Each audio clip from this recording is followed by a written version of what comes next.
Dear students, in our last video we have learned about the five kingdom system or different categories, different types of classification of the different kingdom system. And today we will actually learn about the criteria or basis on which five kingdom classifications were done actually. Criteria of five kingdom classification of five kingdom classifications. Five kingdom classification. What are the criteria? Basically, under a Whittaker five kingdom classification, Whittaker taken into consideration the actually cell type, presence or absence of nucleus, cell type, presence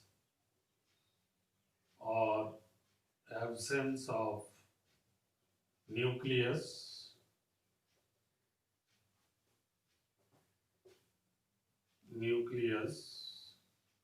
cell type, presence or absence of nucleus, cell wall, nutrition, mode of, nutrition, organization. All these are taken into consideration when he classified all the living beings into the different kingdoms. He took the different criteria under consideration, out of which cell type, presence or absence of nucleus, cell wall, whether cell wall is present or absent, what type of materials that made up the cell wall actually, what is the mode of nutrition, what is the level of organization. All these were taken into consideration. So first of all, if we go through the detail of this classification, then it is seen that first of all, complexity of the cell. Complexity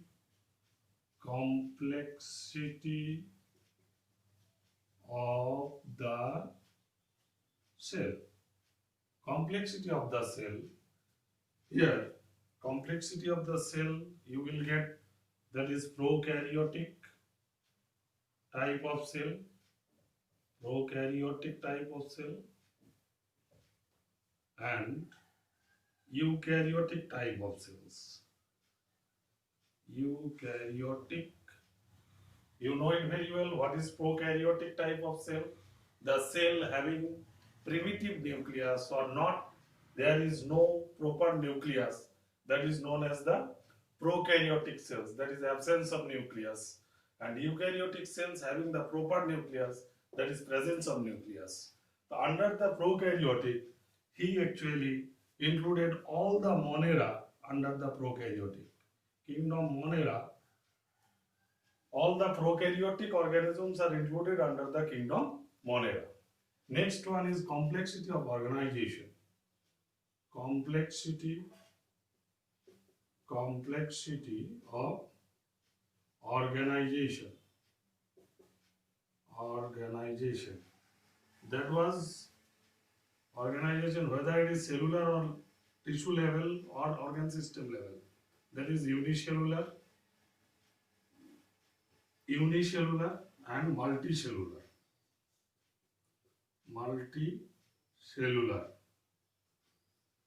So complexity of organization when taken into consideration, all the unicellular eukaryotic.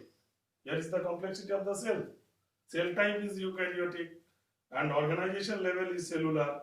If such type, all the unicellular eukaryotic are included under the protista.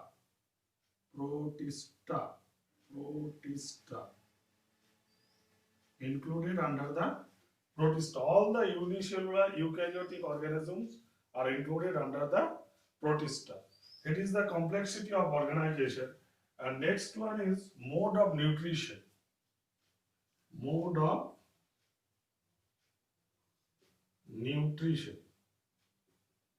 What about the mode of nutrition? You might be knowing that so different modes of nutrition are there actually. Suppose mainly three categories are there. Mode of nutrition. That is number one. That is autotrophs. Autotrophs, you know, autotrophs. Autotrophs are those organisms which prepare their food in their own body with the help of sunlight or by the process of photosynthesis or chemosynthesis.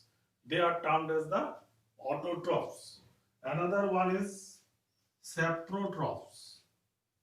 Saprophyte or saprotrophs. Saprophyte or saprotrophs are those organisms which live upon the dead and decaying organisms, decaying matter. They are termed as their mode of nutrition is the saprophytic mode of nutrition. And another one is the heterotrophic mode of nutrition. Heterotrophic, those who depend upon the another organism, those who are not able to synthesize the food in their own body, they are termed as the heterotroph. Heterotroph. So multicellular autotroph, all the multicellular autotroph are included under the kingdom Animalia. Another one, all the multicellular saprotrophic organisms are included under the fungi, and all the multicellular heterotroph organisms, sorry,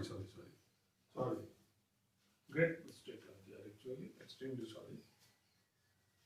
Here is the mistake. All the multicellular autotrophs are included under the kingdom of Plantae. All the multicellular autotrophs are included under the kingdom of Plantae.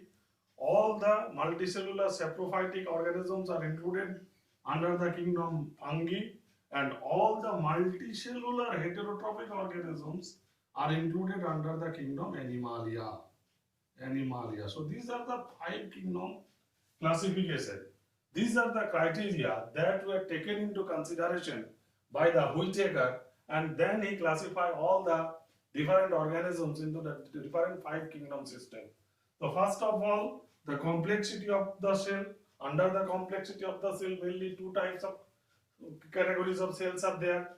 One is prokaryotic cell, another is eukaryotic cell.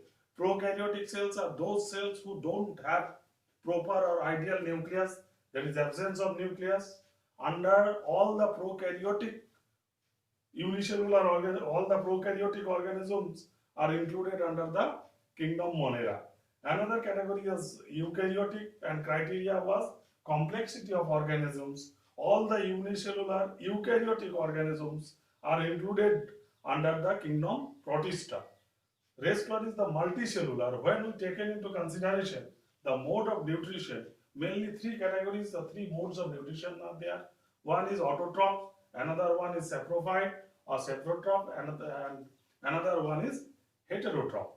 Under the autotroph, multicellular autotrophs, all the plants, those who synthesize their food themselves, all the plants are actually included under, all the autotrophs are included under the kingdom Plantae. All the multicellular saprophyte, those who live upon the dead and decaying organic matter, they are included under the kingdom of Fungi. And all the multicellular heterotrophs, those who live upon the another organism, that may be the parasitic or another things, heterotrophs, they are included under the kingdom Animalia. So these are the criteria taken by the Whittaker to classify all the living organisms into 5 kingdom system. That's all. Thank you very much.